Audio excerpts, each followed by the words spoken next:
All right, we are on Chapter 11, Bankruptcy. We are discussing time,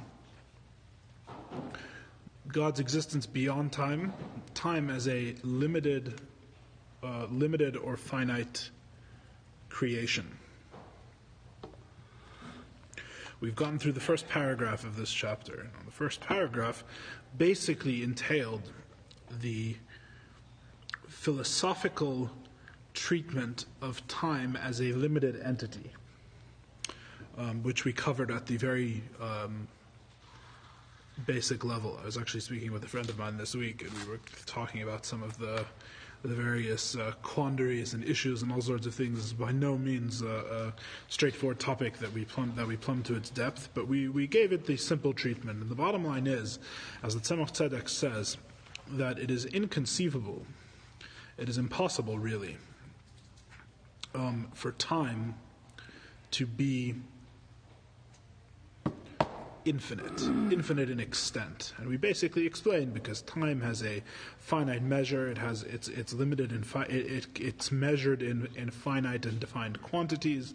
Finite and defined quantities in summation cannot ever be infinite, because you can never achieve a true infinity from finite parts. And the same is really true of space.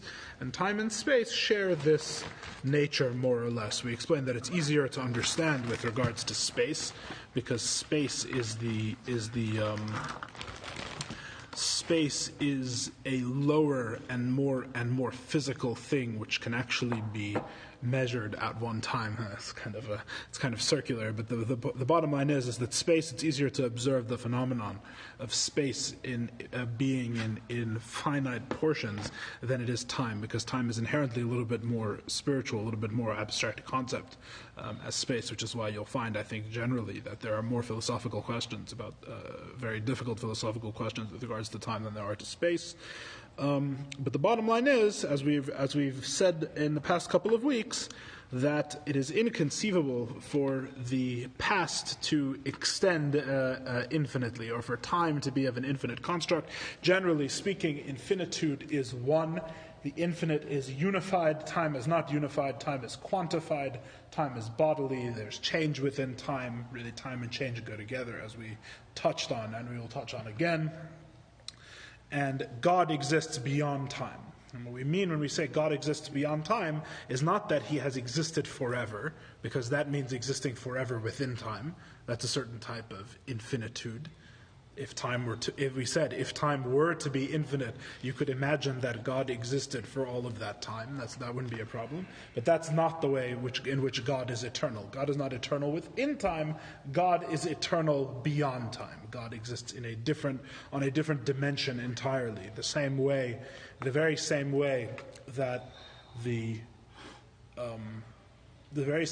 the number line continues to infinity, but you can never add 1 plus 1 plus 1 until you actually have an actual infinite amount, because the quantified amounts in their discrete parts can never equal a true infinity, because you could always add more, you could always subtract, you could always divide, right? It becomes even more nonsensical when you realize that you could add by millions instead of adding by ones, and you'd still never reach infinity. You can add by however much you want, whatever large a number you wish, right? And therefore, which means that 1 and infinity are the same, or 1 and a million are the same distance from infinity, so to speak. They're both equally non-infinite. No matter how many times you iterate the process, no matter how many times you add it, you never reach infinity. This indicates that infinity is not a number within time. Infinity is a notion. It's not a number. The same way that infinity is not on the number line, the same way that infinity is not really a number, the way we conceive of it, it's not an integer, so too, God is not, he's not eternal in the sense that he is everywhere on the number line, so to speak, of time. He is eternal in the sense that he is beyond it. You could keep adding time and you would never reach his eternality, because his eternality is truly one and truly infinite and beyond these quantifiable measures. And that was basically paragraph 1. Paragraph 2, which we start tonight, God willing. So that was the easy part. That was the easy things to understand. That was the straightforward part. Tonight, we begin the hard part. We are going to explain that in addition to time, there is something called the order of time. There's two separate things, and this is clear from Torah sources. We're not speaking philosophically now. We're speaking in terms of what we know from the revealed wisdom, from prophecy and from Torah, and from holiness. We learn that there's really at least two different notions of time. There is time as we've been describing it, time as we're more or less familiar, with which we're more or less familiar from the physical world, and then there is something called Seder Hazman, which is the order of time, or ordered time. And this is a more spiritual, a more abstract, a more difficult to understand concept. Now, in order to understand what Seder Hazman, what ordered time means, and how there is a notion of spiritual time beyond the time with which we're familiar, we are going to go on a very involved and very deep-diving Kabbalistic exploration. Should excite some of our fellow class members. So we are not really going to get back in detail to the idea of ordered time tonight. We're not going to get that far. We are going to start the Kabbalistic explanation, which will begin to bring us closer to an understanding of what we mean by spiritual time. God willing, as these classes go on, we can maybe look at some of the Rebbe's thoughts, because I believe, if I'm not mistaken, the Rebbe has a letter or two about these two different types of time, and how they can even be applied to solve certain questions philosophically. About there's different notions of time. I believe Einstein is brought in at some point. It's very involved. So maybe as the classes go on, we could look at those, depending how we feel about what we're doing. Interestingly, in the Torah, the time is defined by the word olam. Olam va'ed. It's time is defined by the olam means time in the Torah. Forever, no? How it's normally translated? Yeah. Sela is forever, but olam is time. Le'olam means forever, no? Le'olam is va'ed, ed. They all mean forever. I'm just saying. There's a yes. reason why the words are always used together. I mean, they're part of the same meaning, right? It does. That's the point. That's what Ronnie's pointing out. He's saying it's interesting that time and world are connected together in that way. Maybe we'll get to it. All right. We are on page 335 in the English. We are on the paragraph break in the Hebrew, va'amnam. Va'amnam, however, it's a big however. We know the well-known teaching in the Medrash, in the rabbinic explication of the book of Bereshis, the famous Midrash Rabbah, al pasuk Vayehi Erev, on the verse Vayehi Erev, and there was evening, away from the beginning of the Torah, the fifth verse of the Torah. Amarav Yehuda bar Simon, Malamed Shahaya Seder Zmonim Kedem Lekein. What this teaches us is that there was an order of time even beforehand. Sheyira Midvarov, which seems to imply Shahaya Zman Kedem Brias Ha'ilam. There was time before the creation of the world. So we have been spending the whole beginning part of this chapter saying that time is a finite creation. Time is created with the world. Time is not eternal, which is a weird thing to say, but time is not eternal in the sense that God is eternal. Time is something that has a beginning and an end. It comes in quantifiable parts, right? Time is not infinite. It is not a kadman. It is kadmei haheder. It is preceded by nothingness. It was created. Time is a creation. And yet, we have a midrash in which it says that time, Seder Zmanim Kedem Lekein, there was an order of time beforehand. There was an order of time before the creation of the world. Now, this causes all sorts of, this is in blatant contradiction to everything we've been saying. So, figuring this out is going to be our new job. That's what we're going to be doing. We're going to be figuring out what does it mean that there was an order of time before the world was created. Did we not just say that time is a limited and finite creation preceded by nothingness? The commentaries are hard-pressed to explain this with great difficulty. In other words, what does this mean? To what does this refer? All of the commentaries take a crack at it, but in the Tzemach Tzedek's evaluation, in the Holy Tzemach Tzedek's view of things, the commentaries are hard-pressed to explain exactly what this means. Amnam, be'emes, I think Leis Kashemine, I think is what it stands for. In truth, there is no difficulty from this in any sense. Why not, says the Tzemach Tzedek? Ki yesh hefresh bein zman l'seder hazman. There is a difference between time and the order of time. The seder hazman hu dak yoser me'inyan hazman. The order of time is more abstract than the notion of time. In other words, it's a more abstract level of existence. Spiritually, we would say it's higher, right? That's normally what we'd say. We'd say it's higher or deeper. It is a less embodied notion of time, right? We touched on last week how really time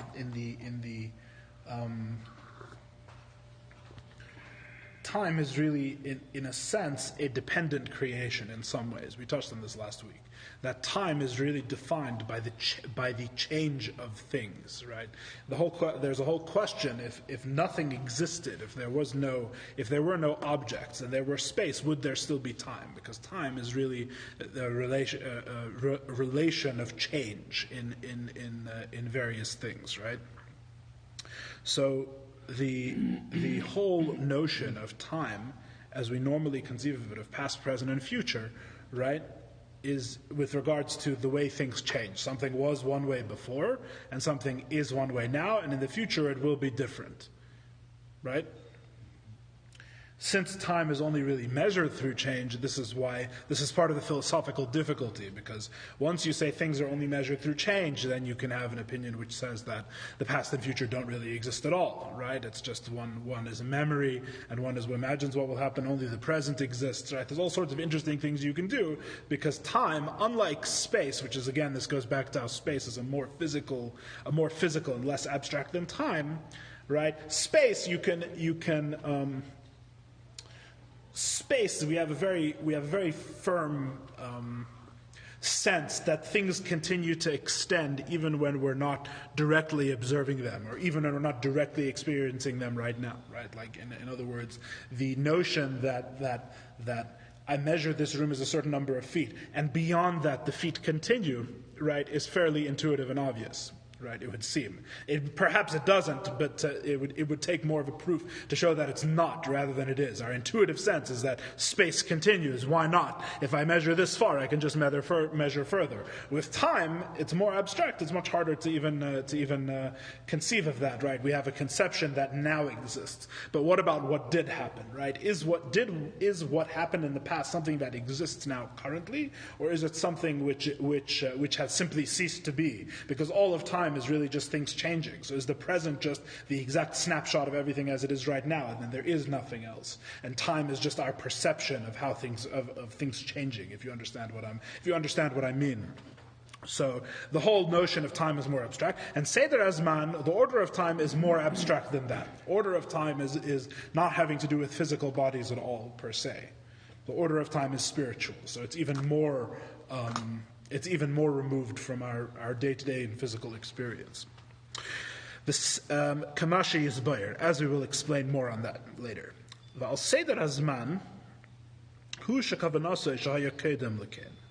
It is this order of time which existed beforehand, that he is referring to in the Medrash when he says that Rabbi Yehuda Bar Simon is referring to when he said that it existed beforehand, before the world's creation. So time was created with the world, but the order of time existed before the creation. So how can there be order of something that didn't exist? It's not. We didn't say order of time of the world. We just said order of time. We're getting there. However, the order of time is not eternal, is not primordial the way that God himself is. May he be blessed. It too was created and was preceded by nothingness. So we've bracketed the idea of Seder Hazman on both sides, right? So we have basically, let's say so far, we have three levels of eternality, right? Time is a creation. Before it, nothing existed. Time is absolutely finite, and it was created with the creation of the world. Then you have something called the order of time. The order of time, we haven't really grasped exactly what it is, very hard to understand, but it's above time. It existed before the world was created, whatever that means. However, it also was preceded by nothingness. So it is a creation, but it is a creation, or it is not God. It is not primordial. It precedes the world, but it itself is not primordial. The question is, what do we even mean by precedes in this sense, right? This opens up all the questions. We don't really understand what this means. And before the order of time, you have God himself, who is obviously, God forbid to say, that he is preceded by nothing. God who has existed forever. So you have this order of time which is in limbo, it's in between. Time we can understand. The eternality of God we can at least understand in some sense. In other words, we know it's not the same limited eternality of time. And then you have this thing in between called Seder Hazman, which we're going to spend a lot of time trying to understand. So even though it is not primordial, it precedes the world considerably. So it's long before the world, but it's long after, quote unquote, God. And this is all before the creation of time as we experience it. Right? So it's in between there somewhere. It's in between somehow, right? Thankfully, if anybody's been paying attention over all of these classes, you'll realize that the whole notion that there is an in-between between God and the world is very conveniently a notion which we embrace in Kabbalah and Chassidus. So the idea that, the very notion that there is an in-between between the world and God, that there is something in between them, is a notion which comes up again and again in Kabbalah and Chassidus. This is something that we embrace, is often mentioned in this class. You're talking about godliness? Correct. Godliness. We'll see. Correct. We'll see what we're talking about. Somebody was listening to the next sentence. That's what are the 10 levels? Spheres. We'll get to the Sfirot. We'll get to the Sfirot. We'll see how it fits in with the Sfirot. We haven't said yet. We haven't exactly said, in other words, in terms of levels, Kabbalistic levels, we haven't explained what the order of time is exactly, but we will. All we're saying is that it's between what is created, true creation, in other words, completely separate from God, and God himself. It's in that in-between realm of godliness, of the spiritual realities, the expressions of God, which are neither him nor a separate creation, as we will get into what this is. And there is a notion of the order of time, of Seder Hazman, the order of time, which existed before time as we conceive of it. Before, quote unquote, right? Val Derech she'amar, we are at the top of page 337. Val Derech she'amar Rav Avuhu Sham. As Rav Avuhu says in that very medrash, right? So immediately after, I believe, we have this line which says there was an order of time beforehand from Yehuda Bar Simon, right? Yes, from Rav Yehuda Bar Simon. Immediately after that, Rabbi says that there was an order of time beforehand. Rav Avuhu says, "Melamed shayabeina ilimei semachrivon." This teaches us, very famously, that he would build worlds and destroy them. Before the world was created. Correct. Before the world was created. He would build worlds, and then he would destroy them. So there's a whole notion of spiritual realities that precede our world. They are created, and then they are destroyed. This is beyond. This falls into the order of time, or no? This is what we're describing. Yes. Yeah, Tohu falls into the order. We're going to get there. We're going to get to all the spiritual levels and all these things. So he said so before the world was created, God built worlds and destroyed them. And he would say, these please me and these do not please me. Right? He would create them, they pleased him, and they do not please him, and he would destroy them. It's a very strange image. You have to understand what this means. And from that time, the building of the world, binyan ulamas hanal, from the time when he began to build these worlds, there was an order of time. That's what we're referring to. When we say the order of time, this order of time refers to when he would build worlds and he would destroy them. But there was a change, some kind of a change. Yeah, the whole idea of building worlds and destroying them implies, right, that there's some sort of motion, there's some sort of change, there's something taking place. Some kind of space. Something is occurring. And when something occurs, it occurs over time, or what we're calling here Seder Hazman, not time, but the order of time. And why would we're talking about the Tzemach Tzedek, right? Yes. Why would you think that there were worlds that were destroyed? That's speculative. It's a midrash. It's what it says in the Tzemach Tzedek. There's sources. Always sources. What Ronnie said.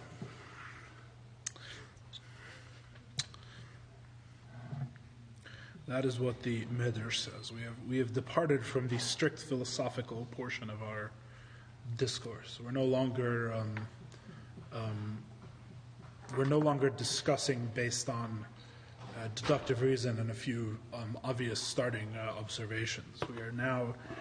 We have launched ourselves into the Kabbalistic understanding or the Torah understanding of time, which is non-observable. What we're talking about now, Seder Hazman, is not an observable phenomenon in any way. It's not observable directly, nor can you deduce it from anything that you view in the world with your own two eyes. This is all Torah. This is all based on revelation. What we're discussing now. So, from when he built the worlds and destroyed them, there was this notion called the order of time. The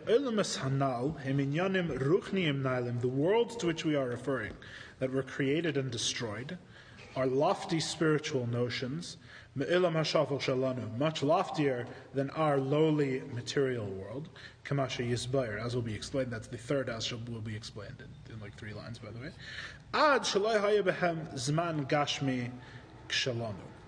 To the extent they are so removed from our physical reality that they do not did not have a physical time like our time. Ella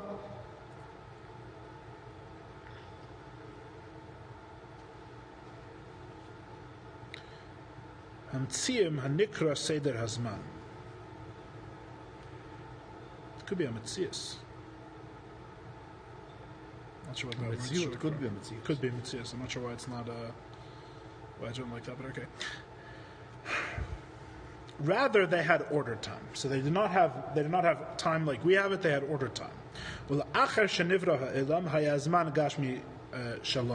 And after the world was created, meaning to say, our world was created, there was a physical time, which is measured by the motions of the spheres, as we spoke about last week at length, right? Which you can substitute if the spheres are bothersome. You can simply substitute, which we measure by observable change, right? We see the sun rise and the sun sets, and that's how we measure time, very, very simply.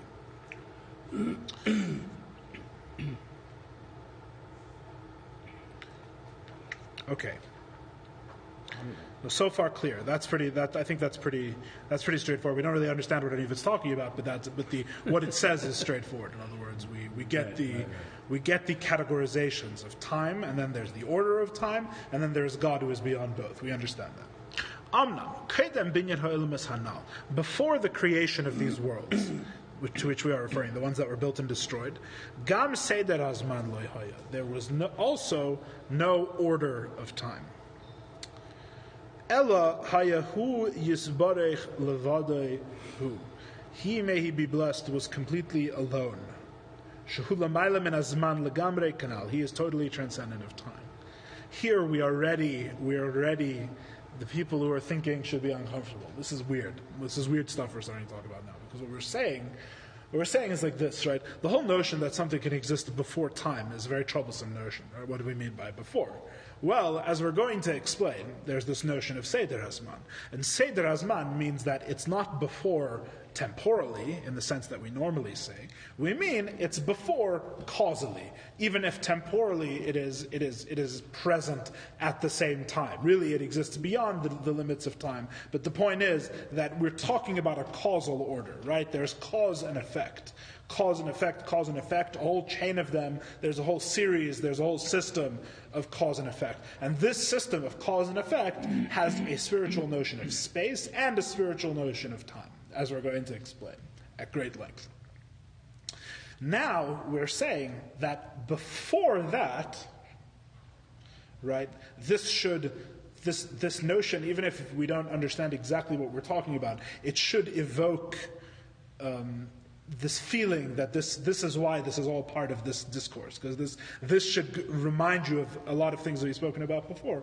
Before this, there is God, who exists totally transcendent of this system. But when we say before this now, we have no notion of what before this means in any sense. The spiritual exists beyond time is very difficult to understand, but there is a certain notion of causality, as we're going to explain at great length, and all the worlds in Kabbalah, and they precede one from the other, and all of these things, and so there's a spiritual notion of time.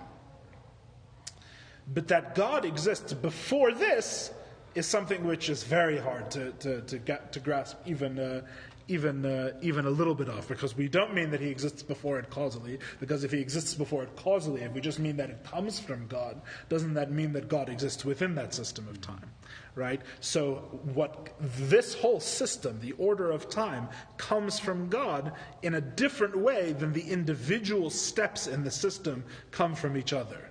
I'll say it again. This whole system, ordered time in general, obviously comes from God, because everything comes from God. But it comes from God, it is caused by God, not in the same way that the steps of the ordered system are caused one from the other. Because if it was the same way, then God would be part of the system.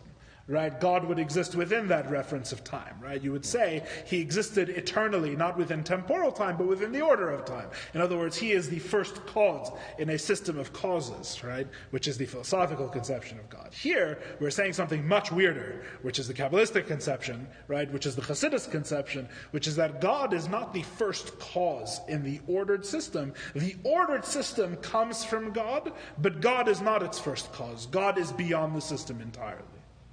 God is not the first domino in the system. Whatever the first domino in the system is, it is not God, because God is not bound by this notion of time. God precedes even this notion of time, which is very hard to understand. But that's the distinction that we're making here. We're saying he's not only before time, which leaves room for spiritual notions of causality, he is beyond spiritual notions of causality as well. He's beyond the logical necessity, or all the other things we're going to talk about when we talk about the order of time. He's beyond that as well. Beyond etherealness. Yes, correct. Or as we said in the previous chapter, he is neither physical nor spiritual. Right? He is something else. Right? So we have physical time, we have spiritual time, which we could call ordered time, and then we have some other thing, which is God. Right? That's what we're saying here. To understand this, and don't think that the answer is the next slide, because this is a long lahavenza. This is a serious to understand this. We're talking about other things entirely now, okay? Yesh lahaktim, we must preface. Bir maimer zayar b'parshas truma daf kuf samach aleph. We are going to explain something it says in the Zohar on page 161a. You remember it, right? Yeah, right. Okay, it says, this is what it says. Kudshabrichu istakel be'araisa ubara alma. Very famous phrase. God looked in the Torah and created the world. Be'araisa ksiv vayomer elikim yehi ar. In the Torah it says, and God said, let there be light. Istakel b'hai mila ubara le. He looked at that word and he created it. Isn't that weird? V'chein b'chol milah v'milah. So too, each and every word of the Torah. So we know, let me pause here in the middle of the quote, which is very unprofessional. We know that there's a notion that Torah is the blueprint of the world, right? And we say it casually. Really, it is like most concepts in Kabbalah, a astonishing, very difficult to understand, and in some sense scary notion. Right? And when it's phrased this way in the Zohar, it's more arresting. So not just saying the Torah is the blueprint for the world. We're saying God looked in the Torah to read what he should say. The Torah was his script, right? God looked in the Torah to create the world. The Torah said, and God said, let there be light. God looked in the Torah at those words, right? Because obviously he hadn't said them already. The Torah was already written, right? So he looked in those words, which were already written in the Torah. And then from those words, he created he made it so. He made it so what it said in the Torah. That God should say, let there be light. Right? Did he say there should be light, or he said, and God said there should be light? It's a very good question. That's a good question. And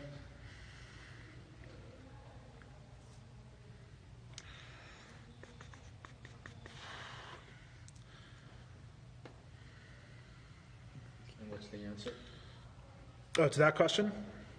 We'll get to it maybe. We're going to revisit the Zohar. We're about to explain the Zohar at great length. V'hu had the kasav, I think is the Rosh Tevos. The eya etzle amin. It says the verse says in Mishlei, I was his tool. The Torah says, I was his tool. Uman loiksiv. It doesn't say I was his craftsman. Lav da'araisa bara alma. The Torah did not create the world. Ela kudshabrichu be'istaklusa da'araisa bara alma. Rather, God, in looking at the Torah, created the world.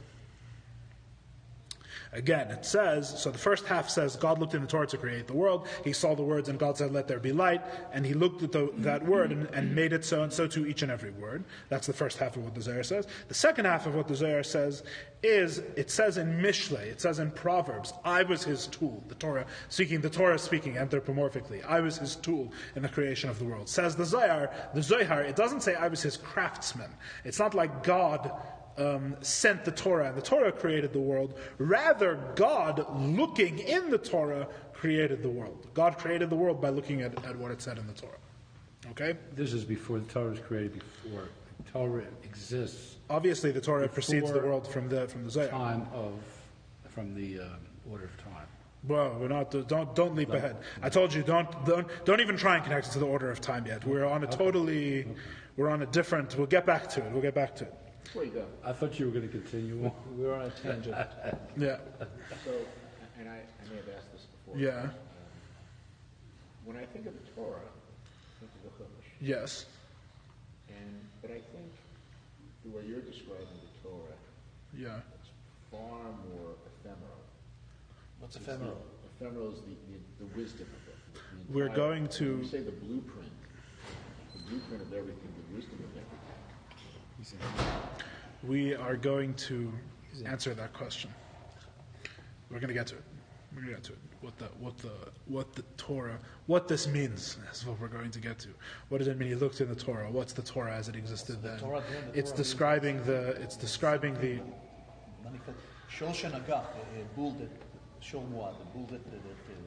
Of course.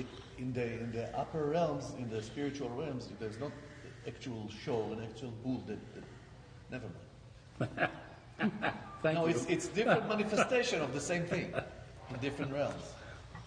Okay. Please continue, Rabbi. Wonderful. Eat the cake. You'll understand better. Oh yeah. Oh yeah.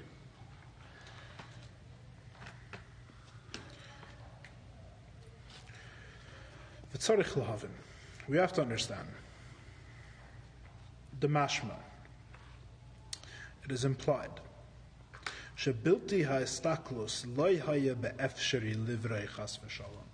that without looking into the Torah, it would not be possible for God to create the world. In other words, it seems from the Zohar that the Torah is a necessary intermediary in this process. He needs to look into the way the world is created is by God looking into the Torah. And that without the Torah, the world would not have been created, or he could not have created it, so to speak. God forbid. How could that be? How can that be? But is he not the one who wrote the Torah? It is the same he who looks into the Torah afterwards. The one who wrote it and the one who is looking into it to create the world is the same God. So why does he have to look into what he wrote? In other words, what's this whole game, so to speak? What's this process? He obviously he writes the Torah, whatever that means, and the Torah now exists.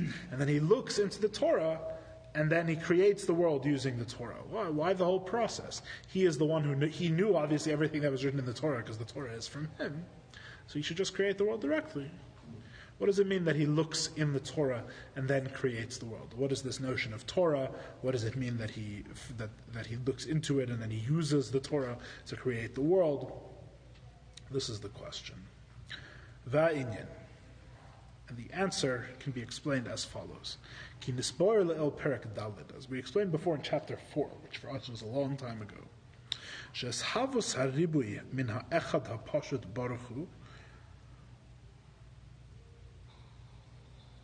hu machmas heyos ha'ara nimsheches al yedei ha'eser sfiros shem kelem mekelem shenim. That the creation of multiplicity from God's simple unity is through the expression of a ray which is drawn through his 10 spheres, shem kelim mekelim shenim, which are comprised of different vessels. Right? I'll remind you that the spheres are the intermediary or the means by which God creates the world. And we had a whole discussion of what are the spheres. The spheres ultimately are comprised of lights and vessels. The light is the presence or the expression of God's infinitude within the spheres. The light is one, as we described. The kelim, the vessels, are 10 different vessels. Right? And it was through the interaction of light and vessel and the very existence of this whole system of light and vessel that at the beginning of the Maimer we were able to resolve all of the contradictions that we had between the philosophical and the Kabbalistic conception of God. That's what we were talking about back then. We were explaining how it was abhorrent to the Maharal, coming from the Kabbalistic perspective, to say that God was a being of knowledge, even the being of negative or very abstract or infinite knowledge that the Rambam described, to say that God himself and his knowledge are of the same level or at the same place or describe the same thing was abhorrent to the Maharal, because God forbid to say that God is defined as knowledge or anything that we know. God is totally undefined. But then we had the problem, but then how does God, who is totally undefined, know the world, right? The whole question then was wisdom and knowledge, right? How can it be that he knows the world? He is totally beyond it. His knowledge is just another creation, it would seem. His knowledge is as far away from him, right? Don't you remember our famous mashal was his knowledge of the cup is as far away from him as the cup itself, right? Because you have God simply is not anything that is within the world, and his knowledge of the cup is more or less like the cup. So the knowledge of the cup and the cup are both equally distant from God, and how can that be? That means that God has no real relationship with the world, right? He has no means of interacting with the world. God's knowledge is just another creation. This is the very abbreviated form of what we spoke about before. The conclusion was that God's knowledge is not him, as the Rambam says. God's knowledge is not a creation, as the simple reading of the Maharal would imply, or the uninformed reading of the Maharal would imply. Rather, God's knowledge is an expression. It's godliness. It is something that is not a creation and not God. It is an intermediary. It is an expression of himself, which is reflective of him, and yet not separate from him. And these expressions are, after a long process and with many more details, expressed as the 10 spheres, as the 10 spheres, the 10 intermediaries by which the world are created. And those 10 spheres, as we know, they have a godly component, they have like a body and a soul, right? They have a soul, they have a godly component, which is the infinite light of God that shines within the vessels. And then they have a component of limitation, a component of definition, where they're each defined. One is wisdom, and one is kindness, one is severity. 10 different spheres, right? This is the spheres. That was the spheres crash course, a reminder, the review. And we went on to explain that it is according to the changes in the vessels,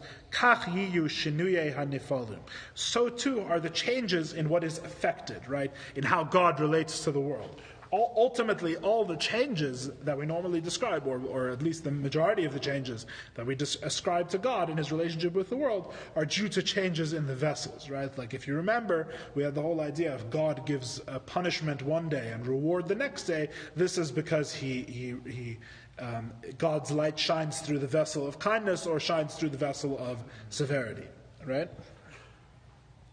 V'sham ramaznu gamken, we also hinted to or touched on there, ki ishavus eser kelim halalu ba'atzman shem b'chinas kelim shenim, that bringing these 10 vessels themselves into existence, which are diverse, since they are diverse in nature, min achdus hapashat yizbarich, out of his simple divine unity, hayagamken al yedei b'chinas emtsois, also required an intermediary, right? If you'll recall, this is when we started getting into parenthetical statements in those chapters, and I said we can't go into it at any more length, and all of these different things. What the earlier chapters touched on is that the vessels themselves, the question always is, after you describe the whole system of the spheres, the whole question you're always left with is, okay, that makes a lot of sense, but where do the vessels come from, right? All of a sudden there are these created, limited aspects of God's light, of God's expression, whereby he is able to relate to the finite world and all of these things, and create the world and all of these wonderful things. So these vessels themselves, as was hinted to earlier, themselves require an intermediary. The vessels themselves do not simply come out of thin air, quote unquote. Rather, they themselves are also come about through a certain process of godly expression. All right. Yes, question so far, because it's going to go. We're heading for deeper waters.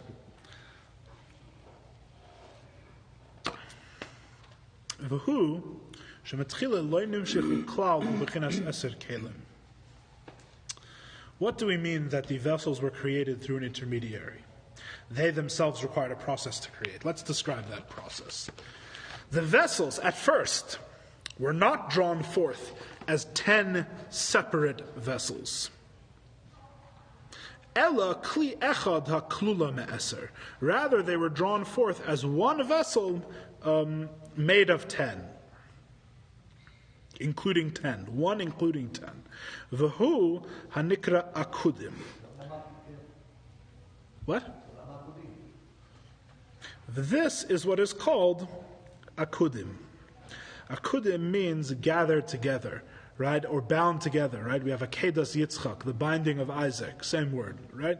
Akudim, they're all bound together. Sha'akudim kulam b'kli echad. They were all bound up into one vessel. And it was not recognizable any distinctions or any division into 10 different spheres, God forbid, at that point. We're going to explain all of this. Rather, they were like the hiyuli, which we've had before, right? We had, I think, in the previous chapter. Like the hylic matter, as is written in the Eitz Chaim, right? It's a mashal, it's a metaphor. Right? They were like the hylic matter, meaning to say, if you remember what we described, that the hyl is matter without form, which we cannot even conceive of.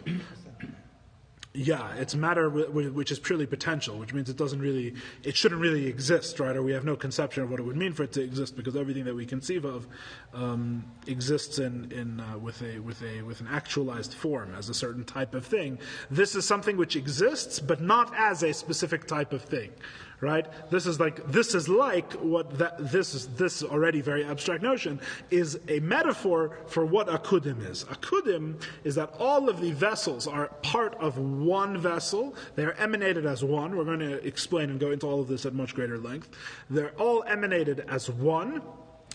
And this one is not any particular one, it's just that there are vessels. The same way that material without form is that there is a thing, even if it's no particular thing.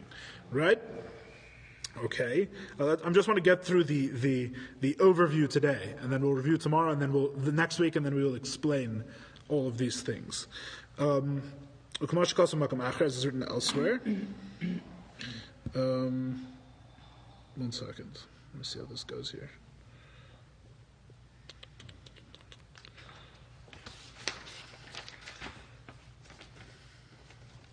Okay, let's go a little further. Gam ke mashal lezeh, another metaphor for this idea of akudim, mereshis yiridus chayis hanefesh leishlovish b'avarei haguf, is for the beginning of the descent of the soul to be invested in the limbs of the body. Terem shemislavesh beprotus ha'evarim, before it encloses itself in these specific limbs and the specific body parts. She'az nichlalim ba'ekol ha'keiches ha'mechulaka shenimtzo acher kach ke'echad mamish. At this stage, it includes in complete oneness all of the parts, all of the parts as one that will later become distinct. And even though afterwards they differ from one another, like for example, coldness in the brain and warmth in the heart. In other words, when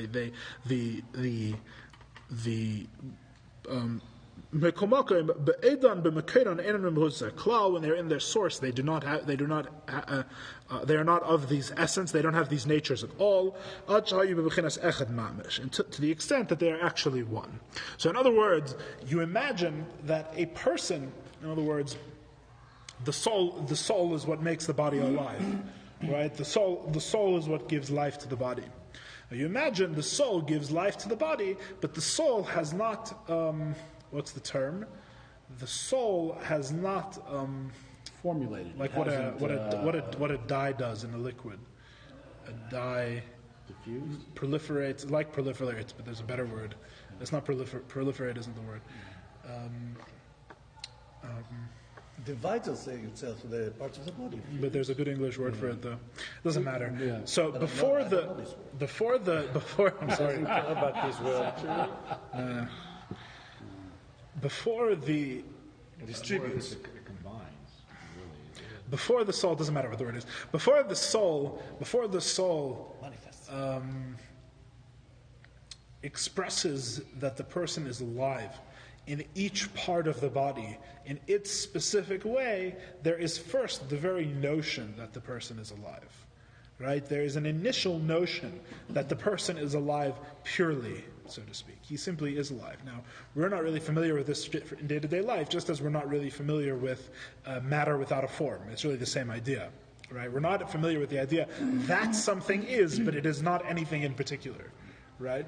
So he's saying when the very fact that the soul is in the body and the soul makes a person alive, right? It's like God forbid, but you imagine that a person is very, very sick and they're kept alive on life support, and sometimes many major systems of the body shut down, but the person is still alive, right?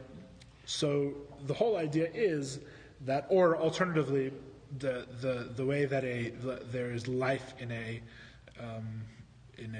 fetus, right, or the baby at the moment of conception or later. I'm not getting into that now, but the whole notion that the person is alive before any particular part of them is vivified in its particular way. So once a thing is vivified in its particular way, you have the brain exists in a cold way, and it means that both physically and spiritually, right?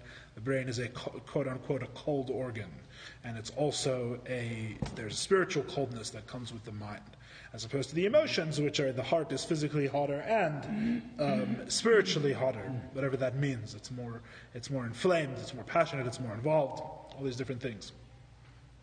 So before the things later differentiate into the different aspects of being alive, that each limb is alive in its particular way. Before that, the person is just alive generally. There's an essential and united life that is within the person.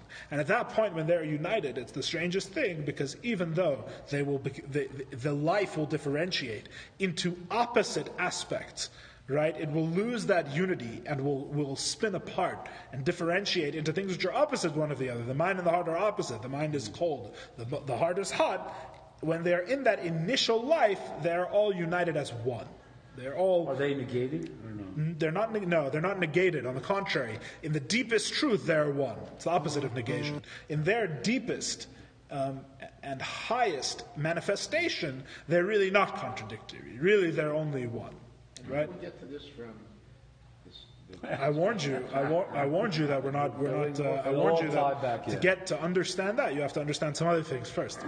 Let me just, if you can review the steps along the way. Which steps? There really were no steps. We described what the order of time was, right? Which is a notion of time that is not physical time, but is also not God. God exists beyond it also. So it's between God, so quote unquote, so to speak, between God and physical time, as we are used to it, there's something called the order of time. And then we said that in order to understand this order of time, which exists according to the Medrash, we have to understand what it says, that God looked in the Torah and created the world. And now we are currently discussing trying to understand what it means that God looked in the Torah and created the world. That's the order. So there's no obvious connections yet, but I assure you, if we stick with it, all will become obvious. So, again, you have this. The whole question was, how did we get from looking in the Torah to here, at least? Right? Let's do the review of the last part of what we've said. It says God looks in the Torah and created the world. So, in order to understand that, we have to understand the 10 spheres, the 10 means by which God creates the world, the 10 intervening realities or emanations of God, which are used to create the world. And those 10 things have one light, they share one light, but the vessels are differentiated. It's the vessels. It's what takes the light and limits it and gives it a certain form. Those things are limited. And the question is, where does this limitation itself come from? How are the vessels created? What's the process of the vessels, of this divine limitation coming to be? And we said that the first step of the vessels have a whole creation process. There's a whole manufacturing process for the vessels. The first step of the manufacturing process of the vessels is called akudim. The vessels are emanated not separately as 10, but are emanated as one, which is going to be important because the whole idea is that you don't go from 10 to 1, from 1 to 10 directly. That doesn't make any sense, right? It doesn't make sense that from God's totally united oneness and united unity in His infinite light and His infinite expression, His infinite unity, His infinite and simple oneness, that 10 should be able to simply arise. So there is a process of creating them, and at the beginning of the process of their creation, they are not 10. They are one. They are called akudim, and they are like formless matter, or pure life, pure soul, before it perfuses, that's the term. Before it perfuses the body into all of the different, you knew the word? No. Before it perfuses. There's a profusion of things. Like it's more of an infusion. Infusion, profusion. Yeah. Tomato, confusion, certainly. It's this. They exist, but they can't manifest themselves. So, before the soul gives life to each and every limb and each and every part of the body, there is a simple life which is undifferentiated, and in that life, all of the contradictions that follow afterwards are all united. They're all as one, and in that place there are no contradictions. In that place, there's simply unity in all of the 10 vessels. And that's just the first step. And we're not even finished with the first step yet. And God willing, next week we will continue. To be continued. Yes. Where did we stop? 2 lines up from the bottom of page 340. One level. That last part.